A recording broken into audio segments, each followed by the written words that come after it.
Dale Jenkins, my boss, cleared his throat, pushing a hand through his expensive hair. Miller, you call that analysis?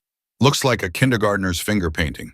He dropped my report onto the conference table, a splash of lukewarm coffee following its descent. Every eye in the room settled on me.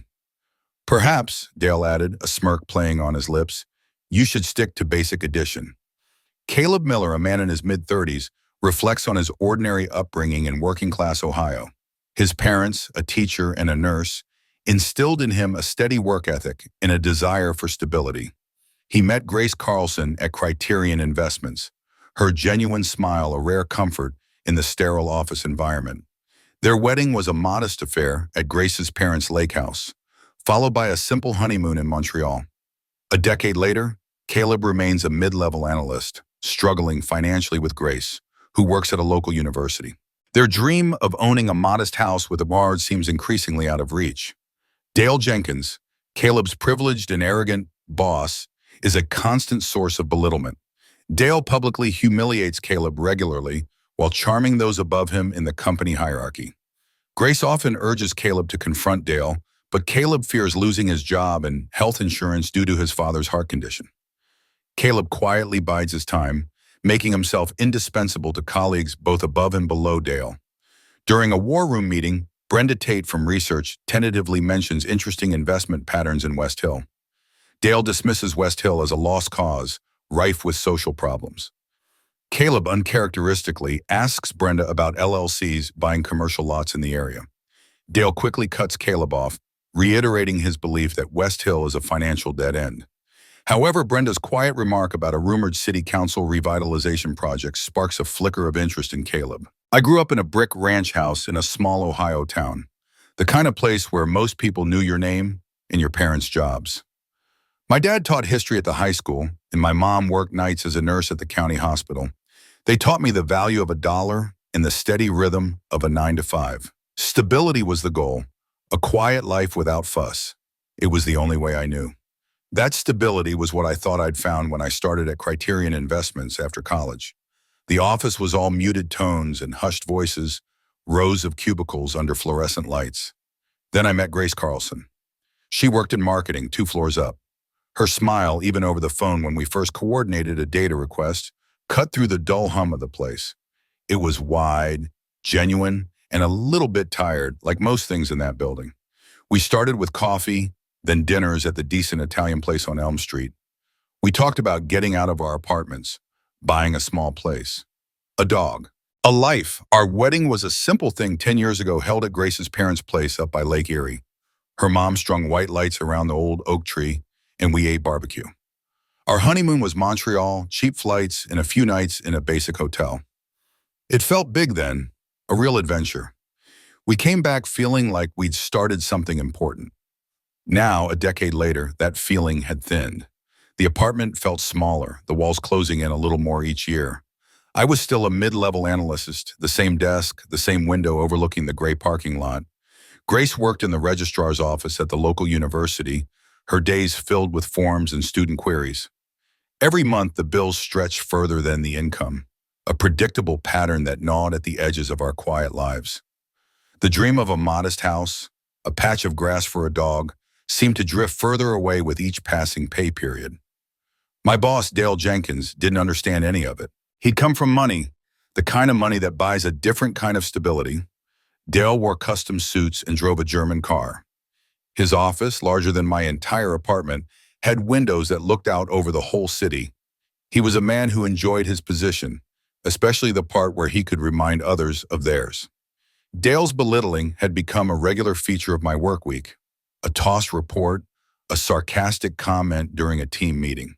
He knew how to deliver it with a smile, a slight tilt of the head that made it seem almost jovial to anyone watching from above. To our superiors, Dale was charming, a real go-getter. To those below him, he was a different animal. He had a knack for finding the soft spots, the insecurities. He knew I wouldn't fight back. Grace saw it, of course. "Why do you let him talk to you like that, Caleb?" she'd ask, her voice tight, kneading dough on our small kitchen counter. "You're smarter than him." I'd just shrug, watching the steam rise from the pot. Health insurance, Grace, you know how it is.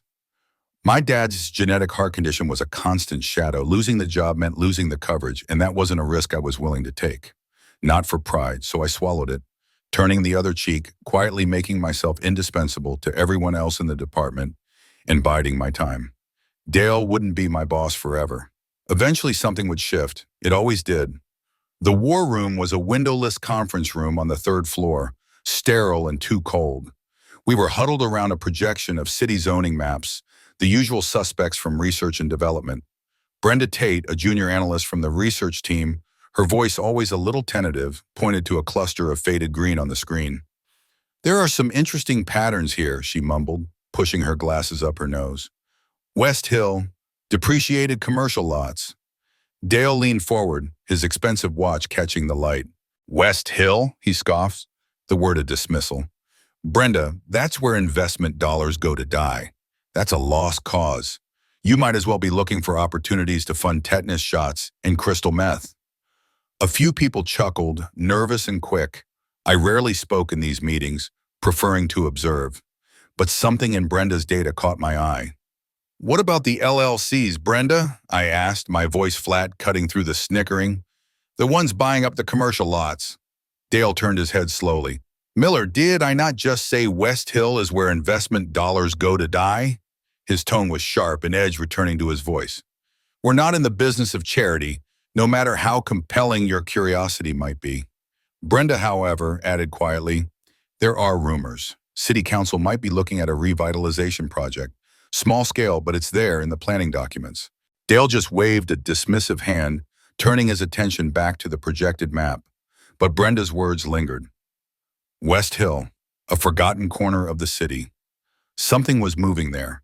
After the meeting, Caleb approaches Brenda Tate, asking for her raw data on the West Hill neighborhood. Brenda, appreciative of Caleb's genuine interest, shares her information and mentions her cousin in urban planning. Her cousin has heard whispers of big proposals for West Hill being kept under wraps by the city. That night, Caleb delves into the data, driven by quiet resentment and a desperate hope for a breakthrough. He stays up late, past 2 in the morning, meticulously sifting through property records, business filings, and city council minutes.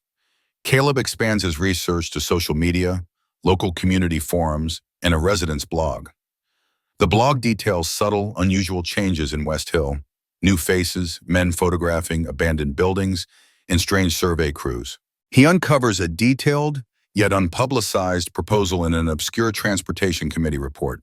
The proposal outlines a billion-dollar revitalization for West Hill, including a business park, infrastructure upgrades, and a historic preservation zone. Though not yet public, all indicators suggest the plan is on track for approval. Caleb's spreadsheet analysis reveals a barely perceptible but consistent uptick in West Hill property values over the past 6 months. This quiet accumulation of value signifies a calculated, insider-driven investment strategy. His heart pounds as he realizes this is the exact opportunity he has been waiting for: a way out. The next day, Caleb calls a local real estate agent inquiring about available properties in West Hill. The agent mentions a large Victorian house, 4,000 square feet, listed for $150,000, calling it a fixer-upper with good bones.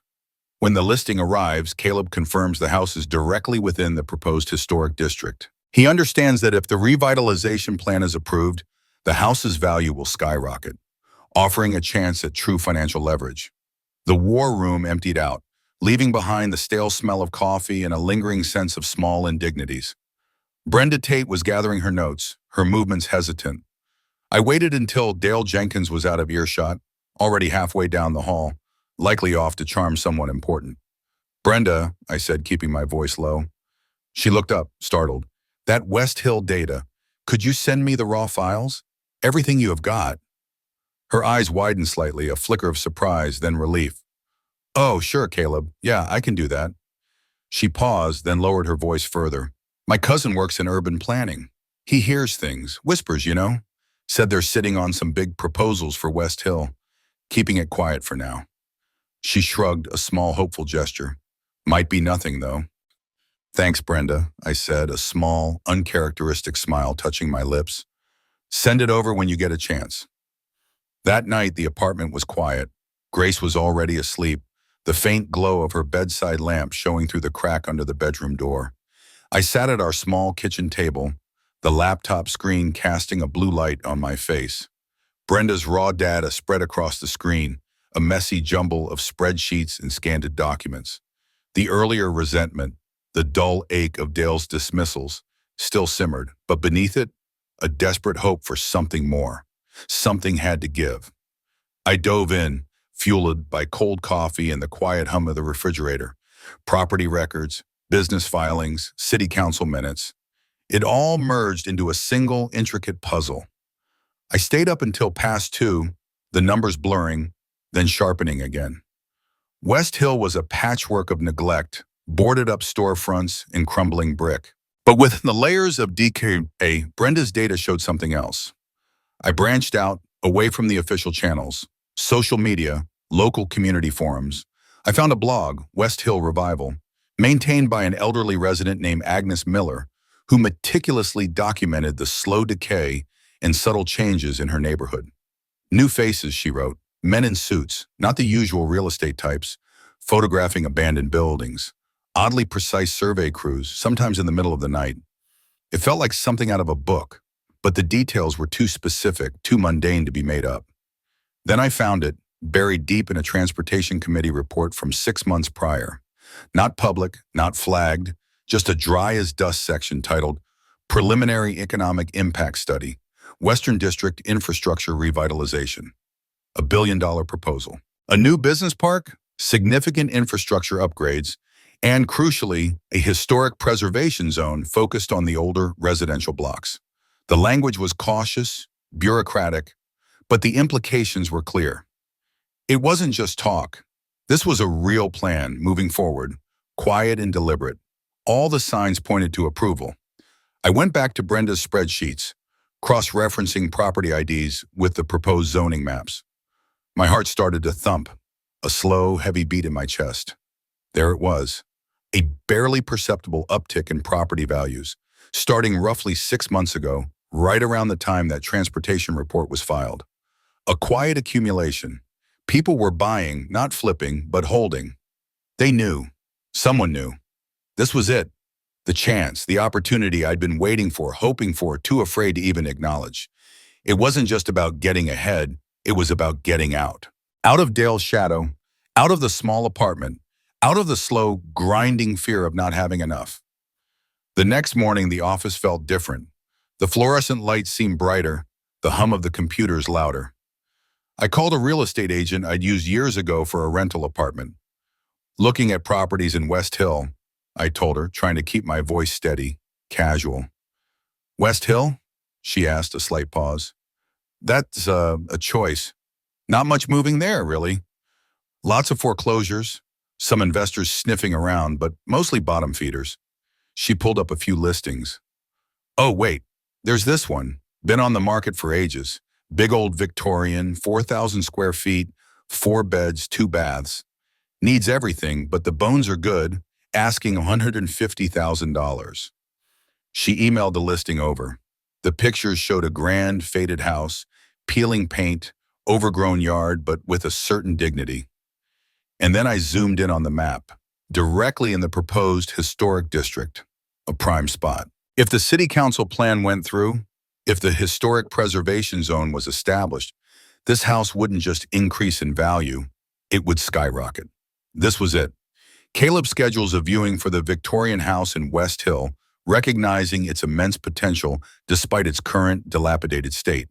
He secretly consults a contractor friend, obtaining renovation estimates that underscore the financial strain the purchase would create. Caleb is torn between the significant financial risk and the tantalizing promise of escaping his stagnant job and life. He believes this investment could be their chance at the life Grace desires, but it necessitates draining their savings and incurring substantial debt. Initially, Caleb decides to withhold the specific, non-public details of the West Hill revitalization project from Grace, fearing she would deem it too reckless. He presents the idea to Grace as a high-risk, high-reward investment in an up-and-coming neighborhood. Grace expresses hesitancy, deeply concerned about their current financial stability and the sheer audacity of such a large purchase. They engage in a tense conversation, discussing their stagnant lives, Caleb's growing frustrations at work, and the emotional toll Dale Jenkins exerts. Caleb appeals to Grace's long-held dreams of owning a home, vividly describing the future the Victorian house could offer them. Against her better judgment, but swayed by Caleb's passionate conviction, Grace reluctantly agrees, though a nervous unease lingers.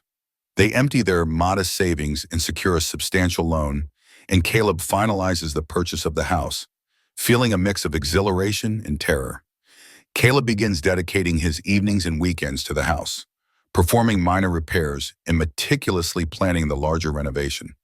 His increased time away from home and newfound secrecy gradually start to create a subtle but noticeable strain in his relationship with Grace. The Victorian house stood sentinel on its corner lot, a grand dame in disrepair. Peeling paint, broken shutters, a porch that sagged like an old man's shoulders. Inside, the air was thick with the smell of dust and disuse. Floors groaned, wallpaper peeled in strips, and the light fixtures dangled precariously.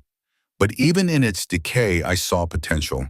I saw the high ceilings, the intricate woodwork hidden under layers of grime, the solid foundation. This wasn't just a house, it was a future. I called Mark, a contractor friend from high school, for a walkthrough. He whistled low when he saw the place. "Caleb, this is a job, a real job. New roof, electric, plumbing. You're looking at a serious chunk of change." He gave me a rough estimate, a number that made my stomach clench. It was more than Grace and I had ever considered spending it on anything. It would mean emptying our modest savings, taking out a hefty loan. The risk was immense, a towering shadow over the promise. But the alternative? Another 10 years under Dale Jenkins. The slow grind, the quiet desperation. The thought of that purgatorial existence at Criterion Investments was a heavier weight than any renovation cost. This house, this secret, felt like a desperate throw of the dice. It could be our ticket to the life Grace deserved. The house with the yard, the stability we both craved. The hardest part was deciding what to tell Grace. I knew the specific details of the city council plan, the billion-dollar investment, the historic district, would terrify her. She was pragmatic, cautious. She'd see it as reckless, a fool's gamble. So I held back, guarding the precise information like a miser guards his gold. That evening, over plates of baked chicken and steamed broccoli, I brought it up. "There's this house," I started, keeping my voice even, "in West Hill. It's a risk, but I think it could be a real investment. The neighborhood, it's got potential. It's up and coming." Grace put down her fork, her brow furrowing. "West Hill? Caleb, isn't that where, all those abandoned buildings?" "And up and coming is a realtor's phrase for it's cheap now, but might get better in 20 years if we're lucky." She looked at me, her worry plain. "We're barely making ends meet now. Where would we get the money? What about our savings? We need that for a rainy day." "It is a lot," I admitted, pushing the chicken around my plate. "But think about it, Grace. We've been here for 10 years. Same apartment, same jobs. I'm tired of Dale Jenkins treating me like a disposable part. I'm tired of watching everyone else get ahead while we just tread water." The words came out sharper than I intended, laced with all the frustration I usually kept bottled up. "This could be it, Grace, our chance. Something real." She looked away, picking at a loose thread on the tablecloth. "I know, Caleb. I see how he is, and I know you're tired." Her voice was soft, laced with her own weariness. "But a house in West Hill, it just feels so audacious." I leaned forward, my voice dropping, imbued with a conviction I hadn't realized I possessed until that moment. "Think of the space, Grace. A real yard for a dog, a garden for you, high ceilings. We could fix it up, make it exactly what we want. We could have a real home, not just an apartment we rent." I painted a picture of sunlit rooms, old wood gleaming, a porch swing, the life we'd always talked about, the house with the yard. She listened, her expression slowly shifting from apprehension to a hesitant consideration. I saw the conflict in her eyes, the warring impulses of caution and desire. Finally, she sighed a long, shaky breath. "It's crazy, Caleb. It really is. But I guess if you really think this is it, If you really think it's our chance. There was a nervous unease in her voice, but she nodded. All right, Caleb, let's do it. It was a whirlwind after that, draining our modest savings, securing the hefty loan. The bank officer raised an eyebrow at the West Hill address, but processed the paperwork anyway. The day I closed on the house, signing my name on countless documents, I felt a strange mix of exhilaration and terror. It was done. We owned a piece of West Hill. I started spending every spare evening and weekend at the house, clearing out debris, patching small holes, stripping old wallpaper. The physical work was a welcome distraction, a tangible counterpoint to the abstract numbers at my office. My mind buzzed with possibilities, plans for the kitchen, the garden, the eventual resale. But the increased absence, the quiet way I'd slip out to work on the house, began to put a subtle strain on things with Grace. We ate dinner less often together. Our conversations grew shorter. The secret, the true extent of the risk, and the potential reward sat heavy between us. The West Hill Revitalization Project gains official momentum, with whispers confirming into concrete rumors within city circles. Property values in the area begin a slow, consistent ascent, validating Caleb's significant financial gamble.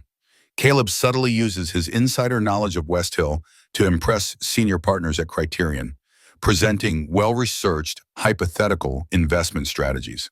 His professional reputation gradually transforms from that of a replaceable analyst to a forward-thinking asset. Dale Jenkins, completely unaware of Caleb's independent venture, continues his habitual pattern of petty tyranny and condescension. Caleb observes Grace becoming more distant and preoccupied, frequently mentioning working late or socializing with colleagues. He rationalizes her behavior as stress from her job and the mounting pressure of their financial situation. Grace begins to subtly alter her appearance, acquiring new clothes and experimenting with different hairstyles, always attributing these changes to work or client dinners. At a company event, Caleb notices Dale paying unusually close attention to Grace, a fleeting glance, a lingering touch on her arm. He dismisses this as typical Dale behavior, pushing down a nascent cold knot of unease in his stomach, focusing instead on his burgeoning professional success. Caleb starts to perceive Grace's waning enthusiasm for their dream house project, as she frequently claims to be too tired or busy to join him. A quiet argument erupts when Caleb confronts Grace about her apparent disinterest, but she quickly deflects, accusing him of being overly obsessed with his work. Caleb feels an increasing sense of isolation, caught between Dale's persistent bullying and Grace's increasingly evasive and distant behavior. The quiet rumors about West Hill solidified into concrete whispers, then into official statements from the city council. A public meeting was scheduled. A master plan was unveiled. The billion-dollar revitalization was real, more ambitious than I'd even dared to hope. Soon after, the property values in the area, which had been creeping up almost imperceptibly, started a slow, steady climb. My gamble was paying off. At Criterion, I began to weave my insights into casual conversations with senior partners. Hypothetically, I'd start, if one were to look at undervalued urban core properties with high historic preservation potential, I presented market analyses that hinted at West Hill's untapped value, carefully obscuring my personal involvement. My reputation began to shift. The quiet, replaceable analyst was becoming forward-thinking, astute. The partners, men who appreciated initiative, started to nod when I spoke, their glances holding a new respect. Dale Jenkins, meanwhile, remained utterly oblivious. He still lorded over his cubicle farm, still found opportunities for his petty tyrannies. Miller, your numbers here are off by 3 decimal points. Do you even proofread? He'd say, loud enough for a few desks over to hear. But the sting was duller now, the edge blunted by the secret satisfaction of my own quiet assent. I was playing a longer game. Around that time, I started to notice Grace seemed distant, preoccupied. She'd mentioned working late more often, socializing with colleagues at the university. I chalked it up to stress from her own job, the pressure of our precarious finances, the unspoken weight of the loan we'd taken out for the house. We were both under a lot of strain, I reasoned. Then came the subtle changes in her appearance. New clothes, a different cut to her hair. For work, she'd say, client dinners. She looked good, sharper, more polished. I told her so, and she'd smile, a practiced, distant thing. At a Criterion Company event, one of those stilted cocktail hours designed to foster team spirit, I saw Dale talking to Grace. She'd come as my plus one, a rare outing for us. I watched from across the room, nursing a watered-down scotch. Dale was laughing, his hand resting a little too long on her arm as he leaned in to say something. She laughed too, a light tinkling sound I rarely heard from her anymore. A fleeting glance from Dale, a quick brush of his hand. It was probably nothing, I told myself. Just Dale being Dale, charming everyone. He was a natural at it. But a cold knot, small and hard, formed in my stomach. I pushed it down, focusing on the approving nod I'd just received from a senior VP about a report I'd submitted that morning. My fortunes were rising. But the house, our dream house, that's where the real shift became noticeable. Grace was less enthusiastic, often too tired or busy to join me on weekends. "You go ahead, Caleb," she'd say. "I've got grading to do." Or, "I just need a quiet night in." The excuses piled up. One Saturday, after a long day of sanding drywall alone, I came home to find her on the couch, scrolling through her phone, the television muted. "You know," I said, my voice sharper than I intended, "it would be nice if you came out to the house sometime." "It's our house, Grace. Our dream." She looked up, a flicker of annoyance in her eyes. "Caleb, I'm exhausted. And honestly, it feels like you're obsessed. You're never here, always at that house. Or buried in some spreadsheet. You're hardly present." I stared at her, the accusation hanging in the air. Obsessed? I was trying to build us a future. My jaw tightened. "I'm trying to make a life for us, Grace. A better one." She just sighed, turning back to her phone. The argument ended there, unresolved, but the quiet, the distance, it grew, a widening chasm. Between Dale's continued subtle jabs at work and Grace's increasingly evasive behavior at home, I felt a growing sense of isolation, adrift in a world I was supposed to be mastering. The moment of public humiliation arrives as Dale Jenkins orchestrates a devastating professional ambush against Caleb. Caleb is made to appear incompetent in front of senior partners and Grace, who is also present. He observes Grace's face fall, not only in sympathy, but with the flicker of an emotion he cannot place, perhaps shame or guilt. Later that week, Caleb receives an anonymous email containing a series of incriminating photographs. The photos are undeniable. Grace and Dale Jenkins, intimately together in various settings, including a hotel and a restaurant. The world seems to spin as the professional humiliation is eclipsed by this searing, personal betrayal. Caleb confronts Grace with the photographic evidence, his voice tight and barely audible. Grace, after an initial denial, breaks down and confesses to a months-long affair with Dale. Her stated reasons are vague, a mix of loneliness, a need for validation, Dale's manipulative charm, and the pressure of their financial situation. Caleb experiences a physical punch to the gut, feeling the foundation of his entire life crumbling beneath him. Driven by a raw, consuming rage he has never before known, he storms out of the apartment. His desire for professional advancement hardens into a focused, chilling need for retribution against Dale, and to make Grace pay for her betrayal. Caleb begins to meticulously plot his revenge, aiming not only to reclaim his career, but to utterly destroy Dale Jenkins. He vividly recalls Dale's calculating bully nature, now seeing it in a terrifying new light, realizing Dale played him professionally and personally. The public humiliation came not in a conference room, but during a formal presentation to the managing partners. Grace was there too, a quiet support, sitting in the back row. I was halfway through presenting my hypothetical West Hill investment analysis, feeling confident, when Dale stood up. He smiled, a practiced, genial expression, then proceeded to dissect my presentation with surgical precision, pointing out minor discrepancies, exaggerating trivial errors. He made me look like an amateur, a bumbling idiot, in front of the very people I'd been working so hard to impress. His tone was polite, concerned even, making his takedown all the more brutal. I saw Grace's face from the corner of my eye. It fell, yes, with sympathy, but beneath that, a flicker of something else. Shame, perhaps.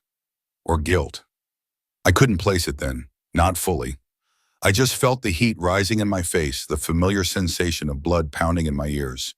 Dale had won again. He was still the master of the public takedown. Later that week, a generic email landed in my inbox. No sender name, just a string of random characters. The subject line was FYI. I opened it, expecting spam. Instead, a series of photos loaded onto the screen. My breath hitched.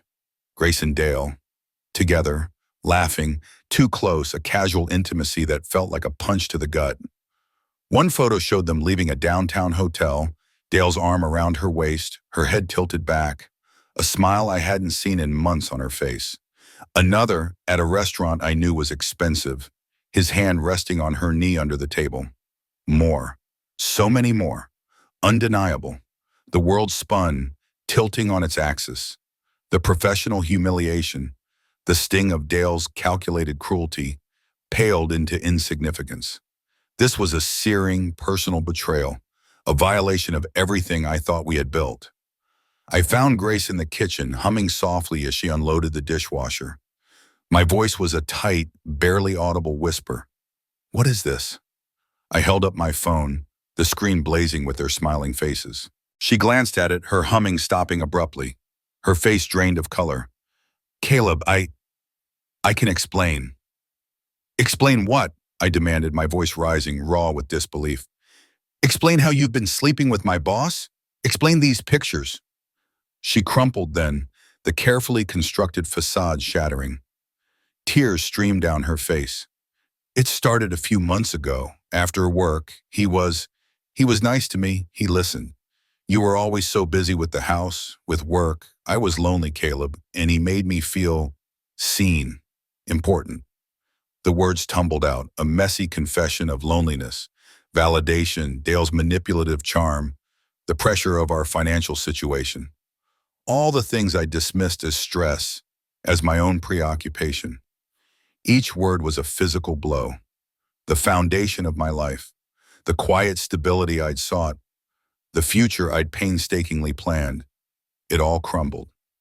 My gut twisted, a cold, hard knot of pain and rage.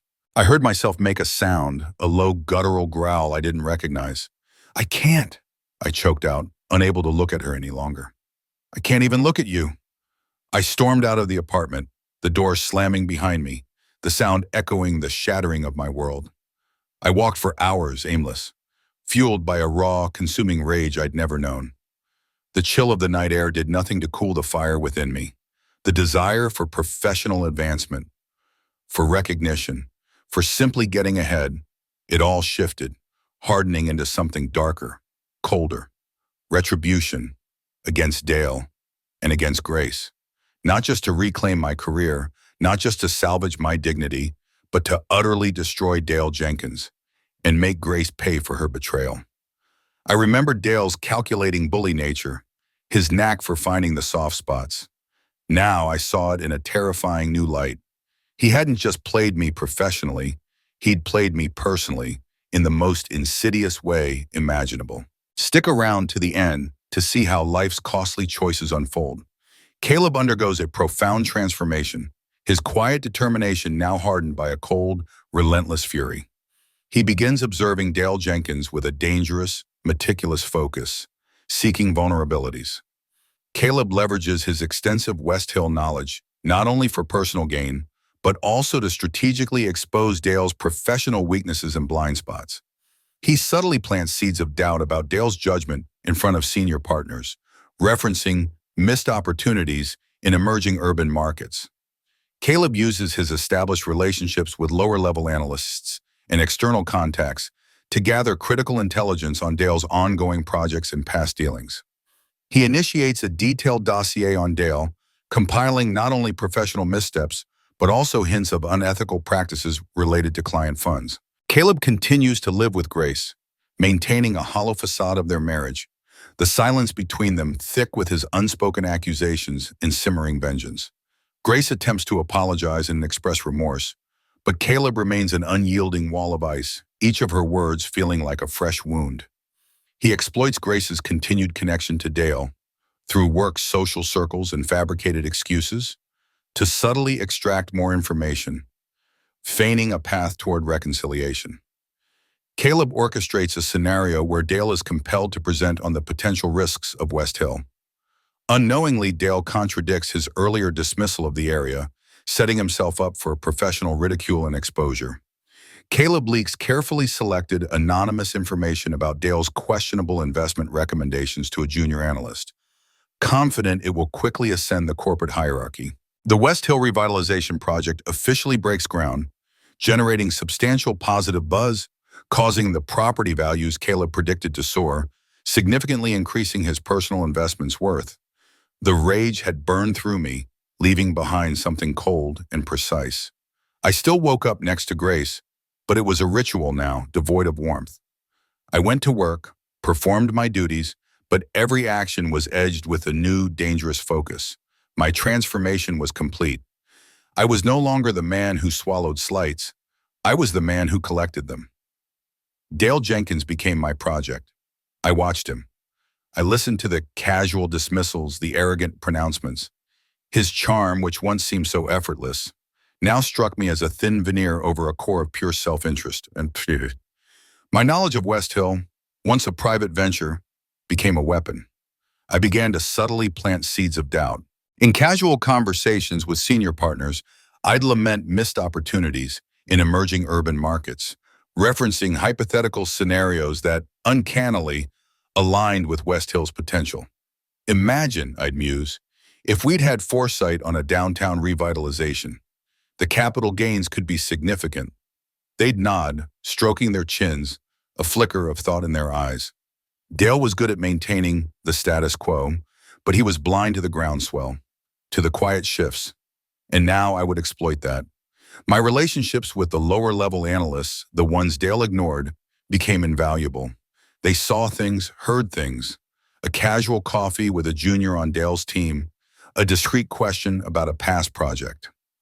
I leveraged my outside contacts too, the property managers, the city permit clerks, the kind of people Dale would never bother with. They didn't know they were feeding my vengeance. They just knew I asked smart questions. I started a dossier, a digital file buried deep on my encrypted hard drive. Not just professional missteps, though those were plentiful, but hints of unethical practices. Aggressive client recommendations that served Dale's bonus more than the client's best interest. Questionable allocations of funds. Nothing concrete yet, but enough threads to pull. At home, the silence between Grace and me was thick, heavy with unspoken accusations. She tried to apologize, to express remorse. "Caleb, I made a mistake," she'd whisper, tears in her eyes. I was foolish. But her words were like acid, each one a fresh wound. I was a wall of ice. I offered no forgiveness, no comfort. I ate dinner across from her, slept in the same bed, a phantom of our old life. I even used her. Feigning a cautious path toward reconciliation, I'd ask her about Dale, about his projects, about the office gossip. "He seems stressed lately," I'd observe, my voice neutral. "Anything new with his big downtown project?" Grace, desperate for any sign of connection, would offer tidbits, small observations, unknowingly adding to my arsenal. Then came the opportune moment. A major client, a notoriously cautious pension fund, expressed concern about undiversified urban assets during a quarterly review. I seized it. I subtly suggested that Dale, as head of our urban portfolio, should present a comprehensive overview of potential risks, including emerging market vulnerabilities. Dale, ever eager to display his expertise, agreed. He stood before the partners, PowerPoint slides detailing potential pitfalls of urban investments, unwitting contradicting his earlier arrogant dismissal of West Hill, making himself look foolish. The partners exchanged glances. A few days later, I anonymously leaked a carefully curated selection of Dale's questionable investment recommendations to a junior analyst, feigning concern about market volatility. I knew the analyst, a stickler for rules, would discover them and discreetly pass them up the chain. And then the news broke. The West Hill project officially broke ground, heralded by city officials and local media. Construction began in earnest. The buzz was undeniable. And just as I had predicted, the property values in the area began to soar.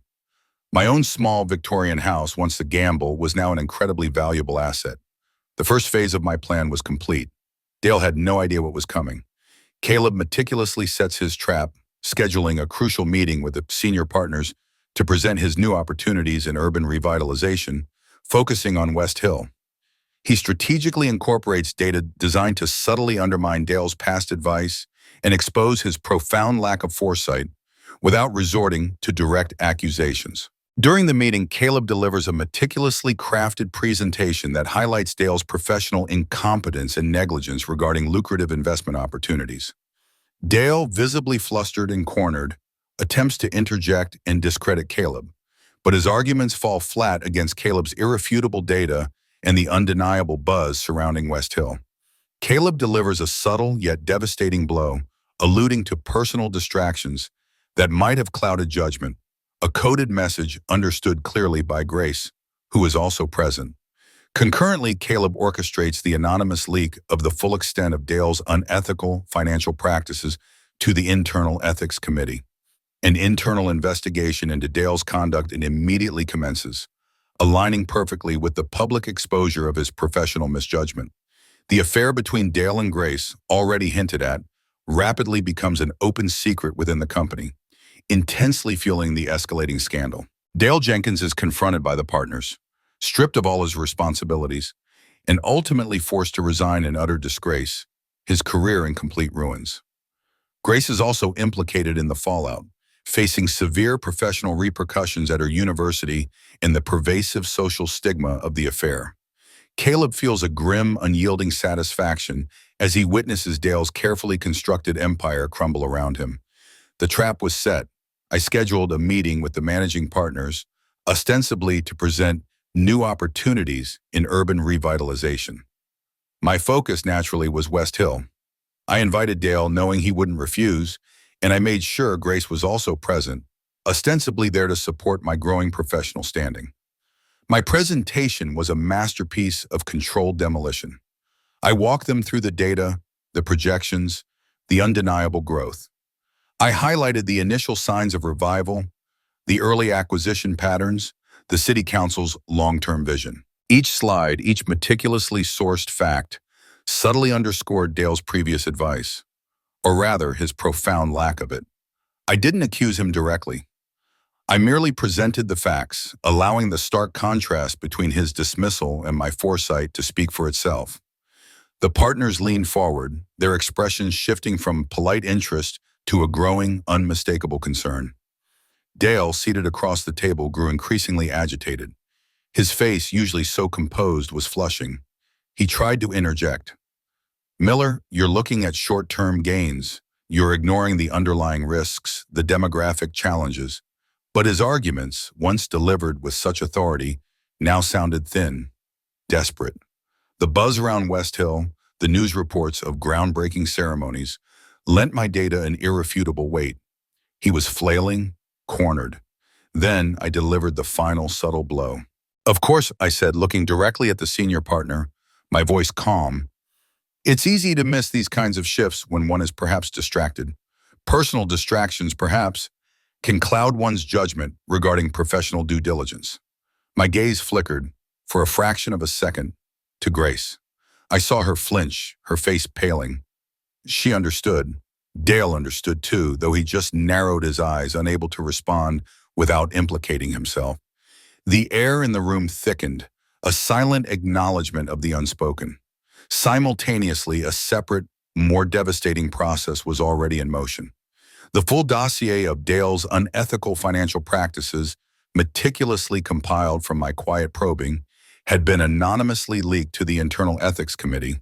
The documentation was irrefutable. Questionable client fund allocations, undisclosed personal investments tied to client recommendations, outright conflicts of interest. The email had been sent just hours before the meeting. The internal investigation began almost immediately, a quiet but relentless storm brewing behind the closed doors of Criterion. It coincided perfectly with the public exposure of Dale's poor professional judgment regarding West Hill. The story of his dismissal of the neighborhood, contrasted with its booming success, became a quiet, embarrassing narrative within the company. And the affair, already hinted at by my coded message, now became an open secret. Grace's strained expressions, Dale's flustered demeanor, It all clicked into place for the partners. The scandal exploded, a toxic cloud engulfing Dale's career. He was confronted by the partners within days, stripped of his responsibilities, forced to resign in disgrace. His name, once synonymous with success, now whispered with contempt. His career, the edifice he'd built on arrogance and privilege, lay in ruins. Grace, too, found herself in the crosshairs. Though the specifics of the affair were kept out of public record, the whispers followed her. Her socializing with a disgraced senior partner from a prominent investment firm became a liability. She faced professional repercussions at the university, subtle but firm. The social stigma of the affair, the quiet judgments, would follow her for a long time. I felt a grim satisfaction watching Dale's empire crumble. The years of quiet resentment, the burning humiliation, the searing betrayal, it all coalesced into this single crushing victory. He had taken everything, or tried to, and now I had taken it all back, and more. Dale Jenkins is gone, his reputation and career utterly destroyed by the scandal. Grace faces severe personal and professional consequences, a pariah in her social and work circles. Caleb, now recognized as a visionary, is offered Dale's prestigious position and a significant promotion, effectively ending his financial worries. He stands in the meticulously renovated West Hill house, now worth far more than his initial investment, a tangible symbol of his triumph. Yet the victory feels profoundly hollow and tainted, the house a monument to their fractured and irrevocably damaged life. Caleb looks at Grace, now a ghost of her former self, and realizes the affair was a symptom of a deeper, slow erosion of their marital bond. Their marriage is irrevocably broken, the betrayal having inflicted wounds too deep to ever truly heal, despite Grace's desperate pleas for forgiveness. Caleb reflects on the dark path he chose and the cold, calculating man he ultimately became. He achieved his revenge, but the moral cost has been immense, leaving him with an inescapable burden. He possesses wealth, power, and professional respect, but he has lost his family, his innocence, and a vital part of his soul.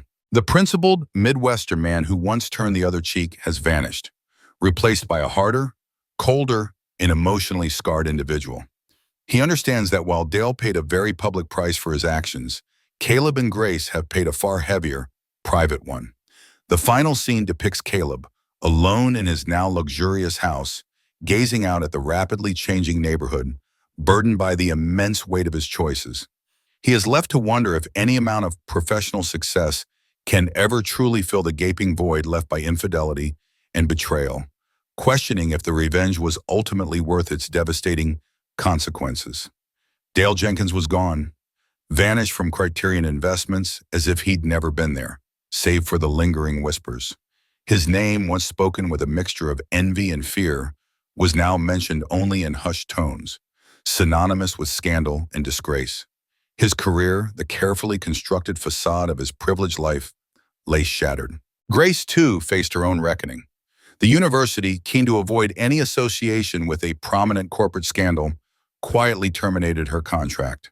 Her social circle thinned, friends choosing sides, acquaintances avoiding her gaze. The consequences, though less public than Dale's, were no less profound. My own trajectory, however, had soared. The senior partners, impressed by my foresight and quiet competence, wasted no time. I was offered Dale's position, head of urban portfolio development, along with a significant promotion and a salary that finally, definitively ended all financial worries. The apartment could be shed, the loan on the house easily manageable. Everything I had chased, everything I had meticulously plotted, was now mine. I stood in the West Hill house, now fully renovated, gleaming hardwood floors, fresh paint, modern fixtures blending seamlessly with the restored Victorian details. The yard, once overgrown, was manicured, a small iron fence protecting a nascent rose garden. It was beautiful. It was worth far more than I'd paid, a tangible monument to my triumph. But the victory felt hollow, tainted by the stench of betrayal and the acid taste of my own vengeance. The house, which had once represented our shared dream, was now just a symbol, a cold, hard reminder of a life fractured beyond repair. Grace was a ghost within its polished walls. Her eyes held a permanent weariness, her movements slow, tentative. I looked at her, truly looked at her for the first time in months, and understood. The affair wasn't just about Dale, about his charm or her loneliness. It was about the slow, silent erosion of our own bond, the years of unspoken frustrations, the dreams deferred. My relentless pursuit of a future had left her behind, left us both exposed. Our marriage was irrevocably broken. The betrayal had left wounds too deep, too festering, to heal. Grace had pleaded for forgiveness, her voice raw, her hands clasped, but I had nothing left to give her. The man who could forgive, the man who could turn the other cheek, was gone. I reflected on the path I'd taken, the man I'd become. I had money now, more than I'd ever imagined. Power, a quiet respect from my colleagues, a sense of having finally earned my place. But what was the moral cost? I had lost my family, my innocence, a part of my soul that could never be reclaimed. The Midwestern man who had valued stability, who had sought a quiet life, was replaced by someone harder, colder, forged in the fires of resentment and revenge. Dale had paid a public price, his disgrace emblazoned across the company's internal memos. But Caleb and Grace, we had paid the private, heavier one. The house, the promotion, the newfound wealth, it was all mine. Yet, there was an emptiness that resonated through the high-ceilinged rooms. I stood alone in the grand, silent house, staring out the window at the changing neighborhood. New storefronts, fresh paint, young families pushing strollers. West Hill had indeed been revitalized. My vision had been correct, but the void within me remained. I wondered if any amount of success, any amount of power, could ever truly fill the gaping hole left by infidelity and betrayal. And I wondered with a chilling certainty if the revenge was truly worth the devastating consequences. I never thought I'd be the kind of guy who'd plot revenge. I was always the one who turned the other cheek, who laughed off insults. But there's a line, a line that once crossed changes something fundamental inside you. For me, that line was watching my wife's face fall as my boss humiliated me in front of everyone we knew. I used to think success was about hard work, about doing things the right way. That's what my parents taught me, what growing up in Ohio instilled. But life, I've learned, isn't that neat. You can play by the rules, climb the ladder rung by slow rung, and still find yourself betrayed, overlooked, and left for nothing. The house stands, fully restored, a testament to what foresight and relentless effort can build. My bank account is flush, my position at Criterion secure, respected. I got what I wanted. Dale Jenkins is a cautionary tale. Grace, a memory that haunts the quieter corners of my mind. The victory, though complete, carries a bitter taste. Sometimes in the dead of night, I walk through the empty rooms of my beautiful house, the silence amplifying the absence. I have everything I once dreamed of, everything I fought for. But the man who dreamed those dreams, the man who believed in a simple, honest life, with the woman he loved, he's gone. He got his revenge, he got ahead, but he lost himself in the process. And I'm left wondering if any amount of triumph can fill the void of what was sacrificed.